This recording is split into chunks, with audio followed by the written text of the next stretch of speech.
오늘 이 시간 우리에게 주신 하나님의 말씀 창세기 50장 22절로 26절입니다. 제가 봉독해 드리겠습니다. 요셉이 그의 아버지의 가족과 함께 애굽에 거주하여 110세를 살며 에브라임의 자손 3대를 보았으며 므낫세의 아들 마길의 아들들도 요셉의 스라에서 양육되었더라. 요셉이 그의 형제들에게 이르되 나는 죽을 것이나 하나님이 당신들을 돌보시고 당신들을 이 땅에서 인도하여 내사 아브라함과 이삭과 야곱에게 맹세하신 땅에 이르게 하시리라 하고, 요셉이 또 이스라엘 자손에게 맹세시켜 이르기를 하나님이 반드시 당신들을 돌보시리니 당신들은 여기서 내 해골을 메고 올라가겠다 하라 하였더라. 요셉이 110세의 죽음에 그들이 그의 몸에 향재료를 넣고 애굽에서 입관하였더라. 아멘. 주님의 날 주의 전에서 또 온라인으로 예배드리는 모든 분에게 주님의 은혜와 평강이 함께 하시길 축원합니다. 날씨가 좀 많이 풀렸다고 하지만 그래도 또 계속 추위가 있는 것 같습니다. 건강들 유념하시고요. 우리 또 박일현 지사님 잘 또 아우미치 잘 다녀와서 감사하고 모든 분들 건강한 모습으로 뵙게 돼서 감사한데 우리 서로를 위해서 축복의 박수 한번 할까요? 지난 시간에 우리 살펴보셨고 오늘 이제 요셉 시리즈의 마지막 시간인데 야곱이 이제 하나님의 부르심을 받고 하나님 품으로 돌아가게 되자 요셉의 형들이 이제 마음에 덜컥 이제 두려움이 엄습하게 된 거죠. 17년 동안 애굽에서 살면서 편안하게 안락하게 좋게 살았는데 그들 마음속에 늘 찜찜한 한 구석이 있었어요. 자기 형제였던 요셉이 형들을 용서했다고 몇 번이나 얘기했지만 그 용서의 마음이 아버지가 죽고 난 다음에 이제 드디어 아버지가 안 계시면 우리에게 그동안 마음에 쌓였던 그 모든 것들을 해코지하거나 우리에게 벌을 내리지 않을까 노심초사하면서 그렇게 있었던 거죠.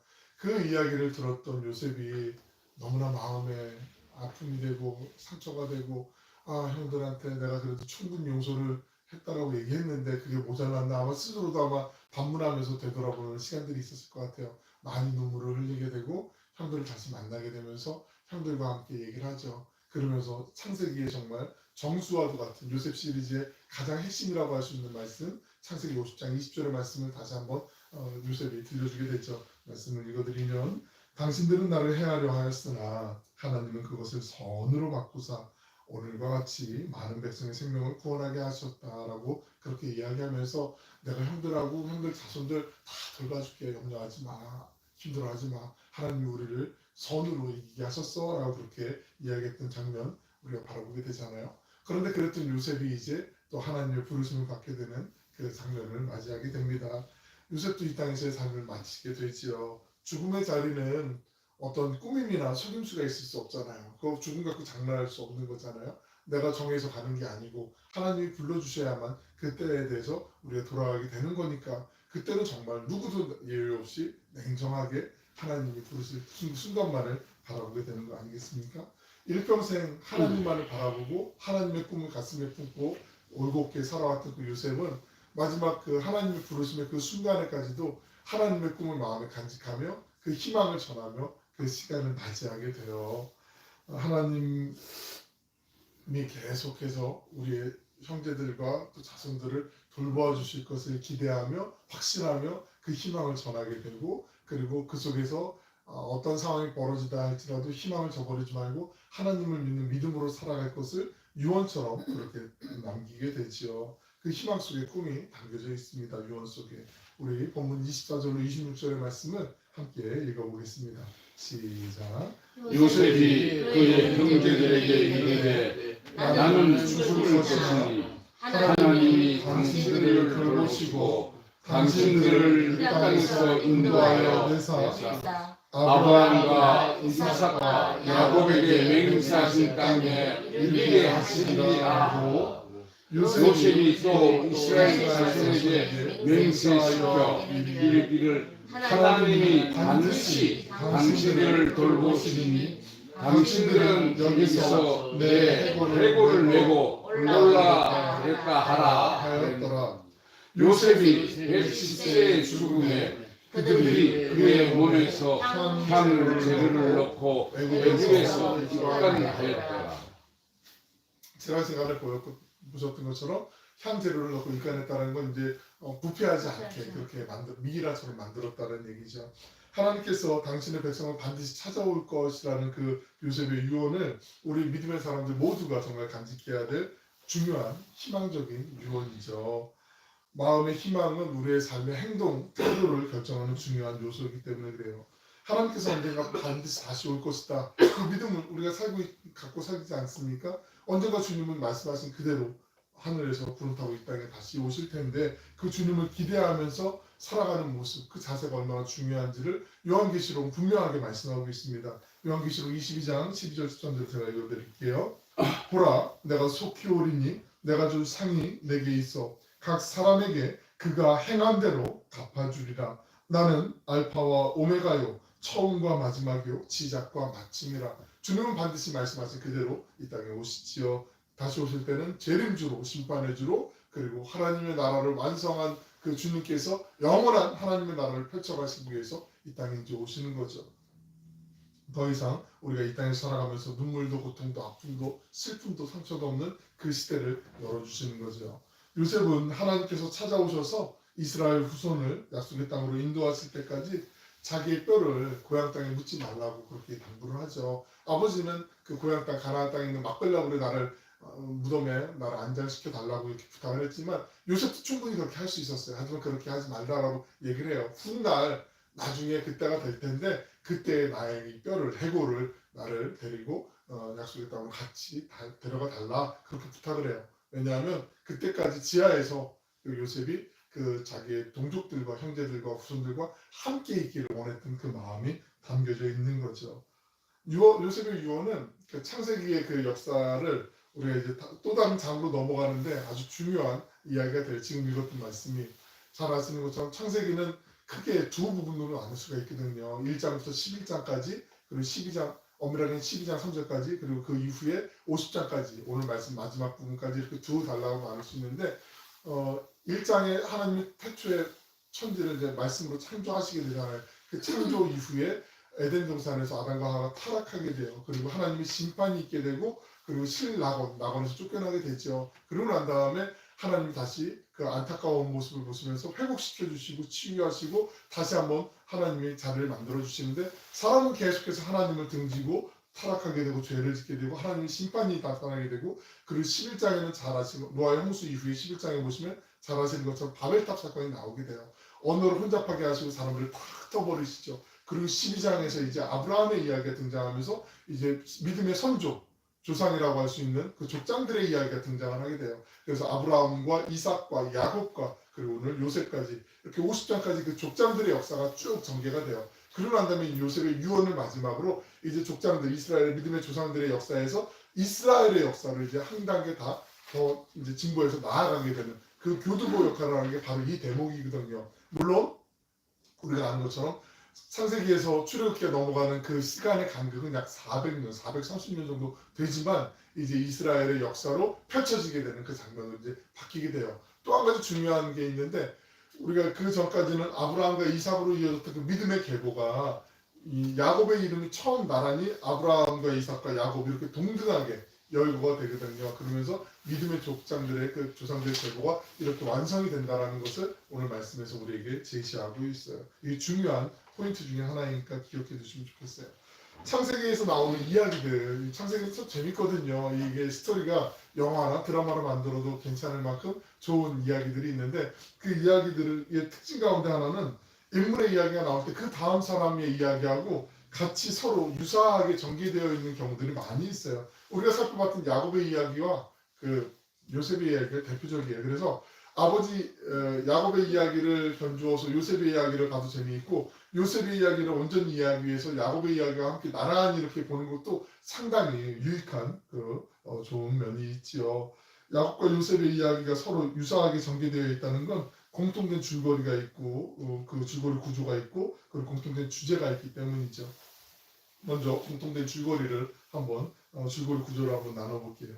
야곱과 요셉의 이야기는 둘 다 세 부분으로 우리가 나눠볼 수가 있어요. 첫 번째는 두 이야기 모두 야곱이나 요셉이나 모두 아버지가 속게 되는 아버지를 야곱은 속이게 되고 요셉은 형제들이 아버지를 속이게 되고 아버지가 속게 되는 그 이야기, 형제들의 배신행위로 시작을 하게 돼요. 그리고 이 배신행위는 형제들의 그 위험, 생명을 위협하게 되죠. 두 번째로, 둘째로 그 어린 형제가 다른 형제들과 떨어져서 20년 동안 타향살이를 하게 돼요. 이게 똑같이 구성이 되어 있어요.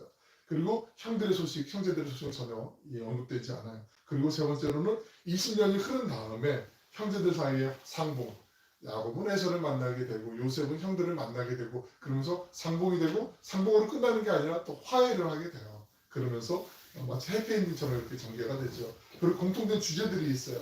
야곱과 요셉의 이야기 공통적으로 나오는 건 속임수예요. 속임수. 인간의 겉모습과 같은 그 속임수가 있어요. 그래서 그것 때문에 가족들끼리 갈등이 있고 아픔이 있고 분열이 있어요. 그러고 난 다음에 나중에 화해와 또 재결합이 이루어지게 되는 그 주제들이 있어요. 공통된 줄거리 구조가 있고 주제들이 있고 그거 말고도 야곱과 요셉의 삶에는 세부적인 면을 되돌아보면 많은 공통된 점들이 있습니다. 첫 번째, 이 두 주인공의 이야기는 하나님이 이미 정해주세요. 하나님이 정해놓고 이렇게 인도에 가세요. 왜냐하면 믿음의 조상들의 인도하심이기 때문에 아브라함으로부터 주셨던 그 약속이 계속해서 끊어지지 않고 연결될 수 있도록 하나님이 이끌어 가시기 때문에 하나님이 정해주시고 그렇게 이끌어 가세요. 어떠한 이유나 조건이 없어요. 만약에 복을 받을 만한 어떤 조건, 외형적인 조건이 있었다. 노력해서 너 이렇게 해야 복 받을 수 있어라고 했다면 아마 야곱은 다른 사람은 몰라도 야곱은 너무 얄밉잖아요. 좀 너무 사기꾼 같잖아요. 저 사람 복 주시면 안 되는 거 아닌가? 다 복 받지 못할 사람 없겠네. 근데 실제로 그래요. 우리의 삶도 그래요.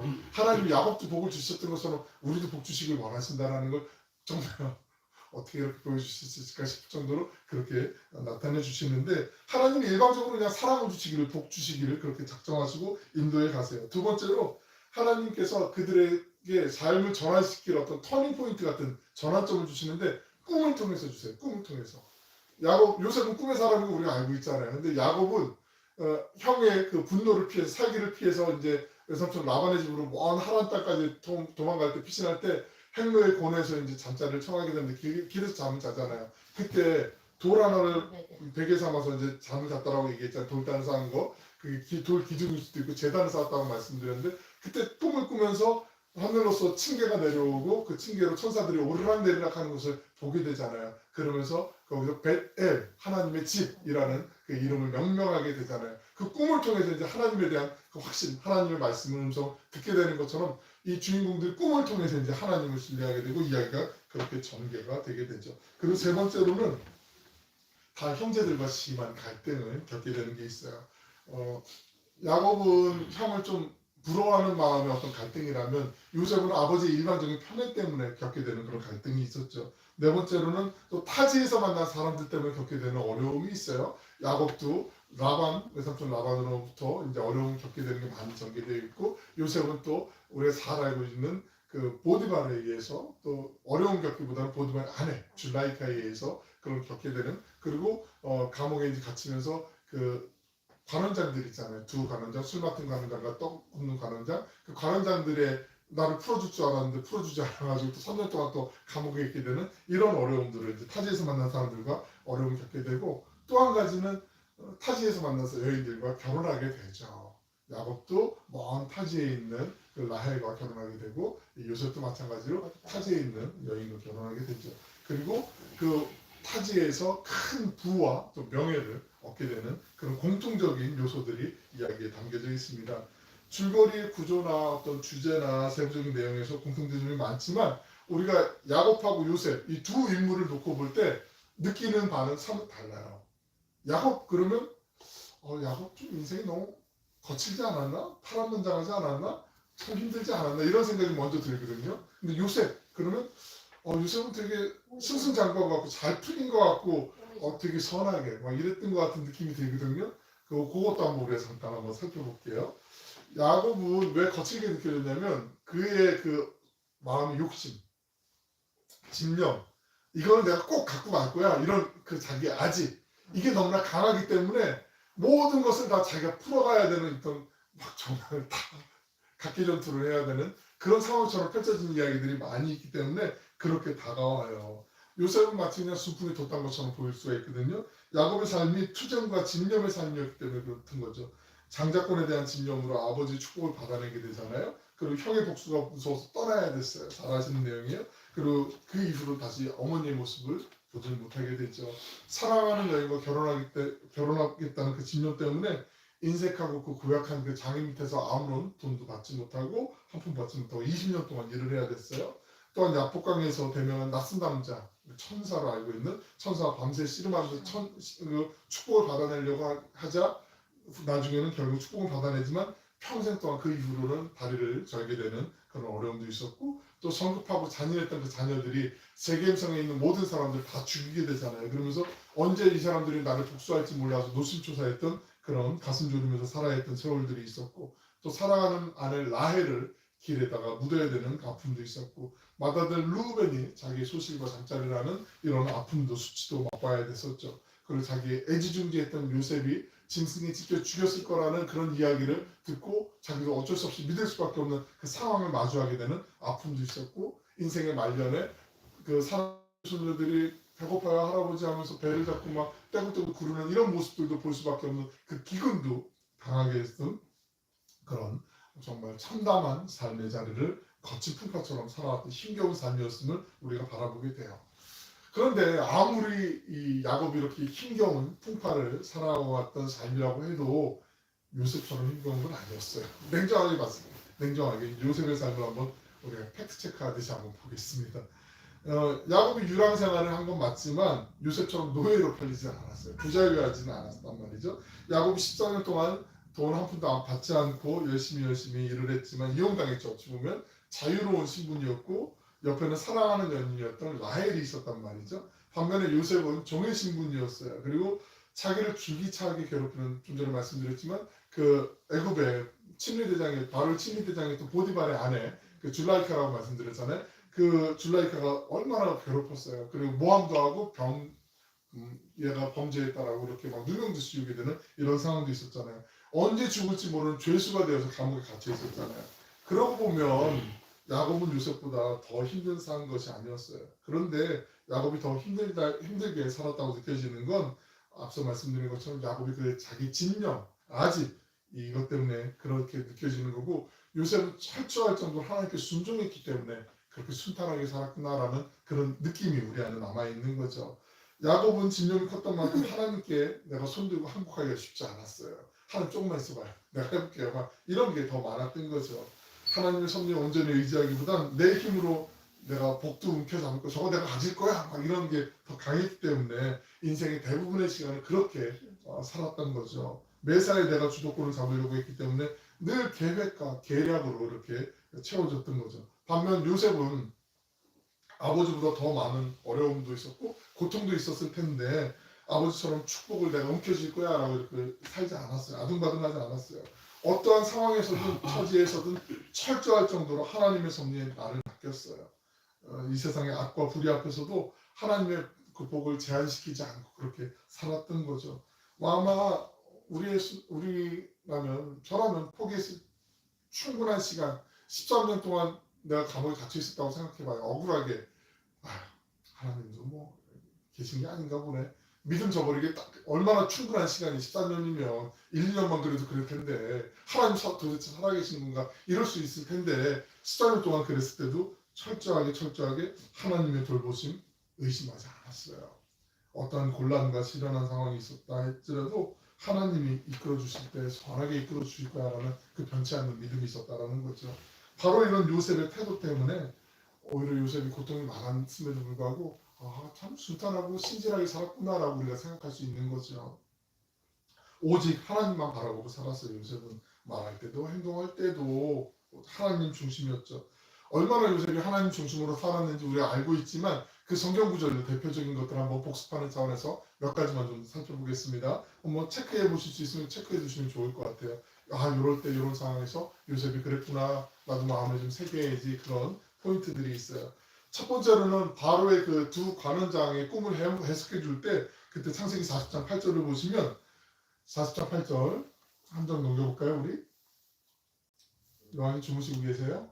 자, 해석은 하나님께 있지 아니하니 있으니까 꿈 해석은 제가 능력 있는 게 아니라 하나님이 해주세요라고 이렇게 얘기하고 있어요. 두 번째 바로가 요셉에게 꿈을 해석해달라고 얘기할 때 41장 16절을 보시면 내가 아니라 하나님께서 바로에게 편안한 대답을 꿈을 해석해 주실 겁니다. 이렇게 얘기하고 있어요. 세 번째로 형들에게 내 정체를 밝히면서 45장 5절 보시면 하나님이 생명을 구원하시려고 형들보다 나를 먼저 보냈다. 이곳에 보냈다라고 그렇게 얘기하죠.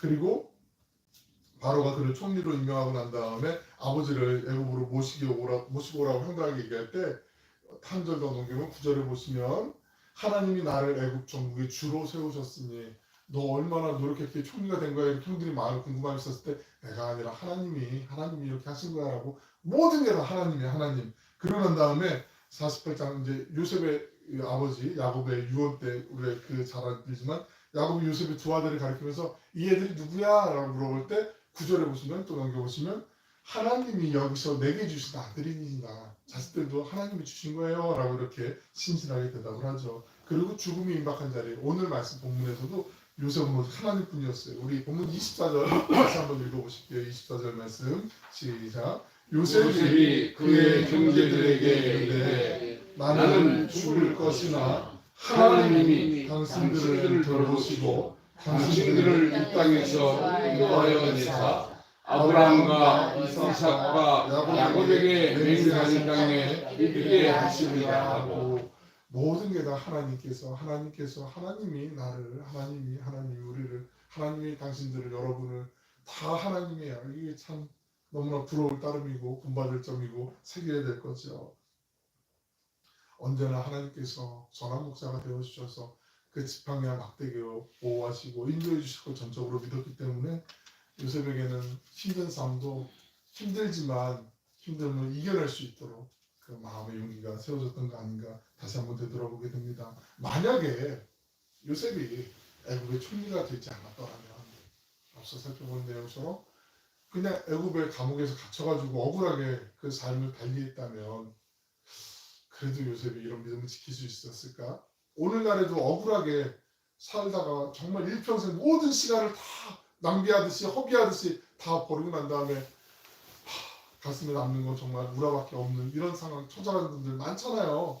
우리 왜 일제 강점기 때 속아가지고 뭐 징용 끌려가고 위안부로 끌려가신 분들 그 평생 그러고서 그 한 맺힌 사연을 가슴에 붓고 그냥 돌아가신 분들이 엄청 많죠. 지금 살아계신 분들이 손꼽을 정도밖에 안 되잖아요. 만약에 요셉이 이런 상황이었더라도 하나님의 그 신실하심을 믿고 살아갈 수 있었을까? 근데 놀랍게도 답은 그렇다죠. 네. 그럼에도 요셉은 하나님을 절대적으로 믿고 그렇게 살아갔을 거라는 거죠. 왜냐하면 요셉의 이야기에 쥐어 골자를 변함이 없어요. 요셉의 근본 숙제는 내가 세상에서 얼마나 출세하냐, 잘 나가냐, 내가 성공하느냐 이게 아니었어요. 내가 얼마나 끝까지 하나님을 신뢰하면서 하나님을 믿으면서 믿는 사람처럼 사는가 이게 요셉에게 주어진 중요한 숙제였어요. 그래서 요셉이 애굽 총리가 되고 안 되는 건 그렇게 크게 중요한 게 아니었다라는 거죠. 사람들이 볼 때는 너 그거 됐어? 너 그 학교 붙었어? 너 그 기업에 취업했어? 우리가 볼 때는 물론 그렇게 보이니까 부럽죠. 그리고 잘했죠. 대견하죠. 이 사람 노력 안 한 게 아니니까 축하해 줄만 하죠. 근데 그것만 보면 안 된다는 거죠. 그 뒤에서 그 사람을 도와주고 뒷바라지였던 가족들도 있을 뿐만 아니라 열심히 기도했고 또 하나님이 그를 택해서 그 자리에 앉혀주신 거 그 하나님의 섭리를 우리가 볼 수 있어야 되는 거죠. 그게 없으면 이게 단지 목적이 되면 안 되는 거잖아요. 요즘 우리 학생들 대부분 다 그렇잖아요. 도와님을 모식으로 연예인 아니면은 뭐 의과대학, 법관 뭐 이거잖아요. 그거 되기 위해서 열심히 막 노력을 해요. 의과대학에 들어갔어요. 근데 나중에 전문의가 되고 전공의가 되고 할 때 그 진로를 어떻게 해야 될지 몰라가지고 자기가 정말 하고 싶은 게 있는 건지도 모르고 엄마한테 물어볼게요. 그러고서 대학원까지 나온 친구들이 이렇게 따져보거나 뭐 판사 검사가 되는데도 잠깐만요 부모님한테 여쭤보고 뭐 이런 경우들도 많고 그게 아니잖아요. 정말 매력적으로 가면 안 돼. 정말 열심히 노력하는 것 그걸 뭐라고 폄훼하는 게 아니라 그 뒤에 하나님이 어떤 마음을 갖고 우리에게 원하시는 것이 무엇인지를 분별하는 것, 하나님의 마음을 깨닫는 것. 그러면 사람들이 볼 때 너무 하찮아 보이고 정말 소중하지 않은 것처럼 보이는 것도 하나님이 볼 때는 그게 존중받을 마땅한 것이고 귀한 것으로 내가 마음에 새겨지게 돼요. 받아들이게 돼요. 다른 사람을 볼 때도 그렇게 보게 돼요. 그러면 하나님이 정말 모든 영혼들을 천하보다 귀하게 여김을 느끼게 돼요. 우리 아까 집사님 기도한 것처럼 이 세상에 정말 어떻게 이런 곳에 사람이 살 수 있을까 정도 정말 그렇게 느껴질 만한 처참한 상황에 놓여 있는 사람들이 많이 있잖아요. 근데 그 속에 행복이 있고 웃음이 있고 기쁨이 있는 거 도무지 이해가 안 되는. 어떻게 이런 데서 웃음이 나와? 어떻게 이렇게 살 수 있어? 근데 그 속에 진정한 행복, 하나님을 만나는 기쁨이 있으면 그 행복이 더 배가가 되겠죠. 더 넘쳐나겠죠. 더 기뻐지겠죠. 요셉이 이 신앙의 신비를 알았던 거죠. 그리고 하나님은 그 요셉의 이야기를 통해서 우리에게도 들려주시길 원하는 거죠. 우리도 알길 원하는 거죠. 하나님을 향한 하나님에 대한 요셉의 믿음은 무엇일지라도 그리 아니하실지라도의 그런 신앙의 자세였던 거죠. 믿음에는 크게 두 가지의 어떤 자세가 있는 것 같아요. 뭐뭐일지라도의 그런 태도가 있고요. 뭐뭐라면 두 가지가 있는 것 같아요. 첫째, 조건이 붙은 뭐뭐라면 내게 만약에 하나님이 이거 해주시면 내가 건강 주시고 뭐 주시고 우리 잘 되고 뭐 이러면 내가 하나님께 정말 뭐 무신양면 열심히 봉사할 거야 이런 마음을 갖는 경우들이 있어요. 조건부죠. 하나님 이거 해주시면 저 이거 할게. 딜을 하는 거, 서로 협상하는 약간 그런 자세들이 있단 말이죠. 이게 우리 어쩌면 좀 험한 것에 자기의 마음을 정성을 지극정성을 드리는 분들이 이런 경우가 있어요. 거기에 자꾸 속아가지고 너 이렇게 부족 하나 만들어봐, 이렇게 제사상 하나 만들어봐, 그러면 너 복 받을 거야. 자식 앞길 잘 열릴 거야. 너 이거 어려움 안 당해, 병 안 걸릴 거야. 이러면서 그냥 허망한데 우리의 시간과 열정과 모든 것들을 쏟아내는 이런 안타까운 일들이 얼마나 많이 있어요. 우상들에게 숭배하면서. 근데 신앙도 그렇게 갖는 경우들이 서로 있다니까요. 마치 그냥 그 새벽기도 드릴 때 의무적으로 꼭 이거 안 빠지면 하나님 나 벌하실 거야. 하나님 물론 때가 되면 벌을 하실 수도 있지만 그거 보시고 우리의 믿음을 기뻐하시지 않는다는 거죠. 오히려 그렇게 피곤해서 막 하루 종일 짜증날 거면 그냥 푹 자고 안 해도 돼. 나 그거 안 받아도 돼. 하나님 그러실 수도 있단 말이죠.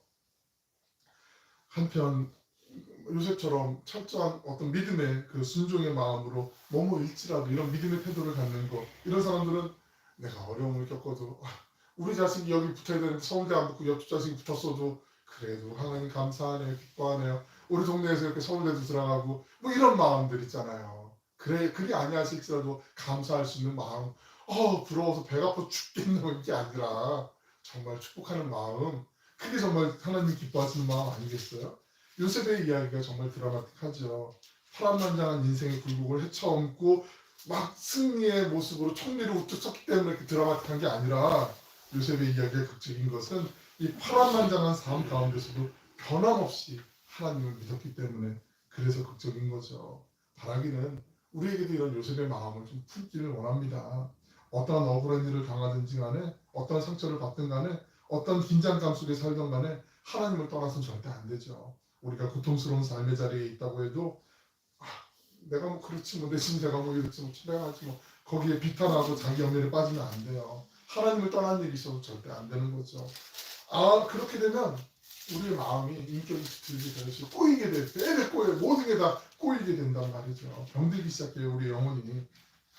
그래도 하나님 살아계셔. 하나님 날 인도해 주실 거야. 선한 목자 되셔서 지팡이와 막대기로 나를 인도해 주셔. 그 믿음을 갖고 보이지 않지만 그냥 나가는 한 걸음 한 걸음 나아가는 거죠. 그래야 그 사람이 진정한 믿음의 승자가 되는 줄로 믿습니다. 아멘. 어느 날 그 시골에 사는 시골지가 먹고 살기 정말 힘드네. 안 되겠다. 나 도시로 한번 가봐야겠다. 그리고 도시로 상경을 했어요. 상경한 첫째 날 밤거리에서 갑자기 원치 않는 뜻밖의 경험하게 돼요. 머리에서 고양이 한 마리가 딱 보이는 거예요. 걸음아 날 살려라 하고 막 고양이를 피해서 막 열심히 도망치는데 마침 그 코너 부분에 그 쓰레기통 있고 뒤에 구멍이 작은 쥐구멍 같은 게 있는 거예요.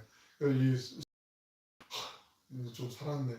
고양이가 도망갈 때까지 지나갈 때까지 여기서 잠시 피하고 있어야겠다. 그러면서 정말로 말 그대로 쥐 죽은 듯이 거기 숨어 있었어요. 그래서 조금 시간이 지나고 난 다음에 고양이가 있는 그쪽에서 강아지 개 소리가 막 들리는 멍멍거리는 소리가 들리는 거예요. 고양이가 갔나 보다. 그 마음이 드는 거죠. 잘 아시는 것처럼 고양이하고 개는 서로 앙숙이잖아요. 서로 상극이니까 같이 있지 않겠구나 생각하고 안도감을 갖고 딱 나왔는데 웬걸 그 자리에 고양이가 딱 있는 거예요. 깜짝 놀라갖고 이제 죽었구나. 잡힐 바로 근데 그냥 잡는 거예요. 시골에서 도시로 오자마자 바로 첫날 내가 고양이가 밥이 되더니 억울하고 불하다 막 이런 마음을 갖고 이제 막 이렇게 했는데 그래도 궁금해서 못 참겠는 거예요. 아니 내가 죽을 때 죽더라도 한 가지만 물어보자고.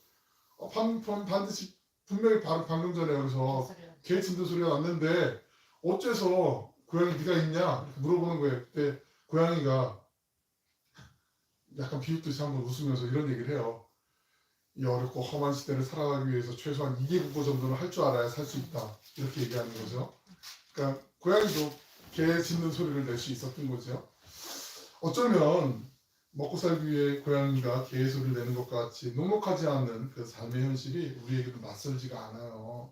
그래서 종종 우리도 야곱처럼 나의 깨와 이런저런 궁리로 돌파구와 해결책을 찾는 것에 익숙하죠.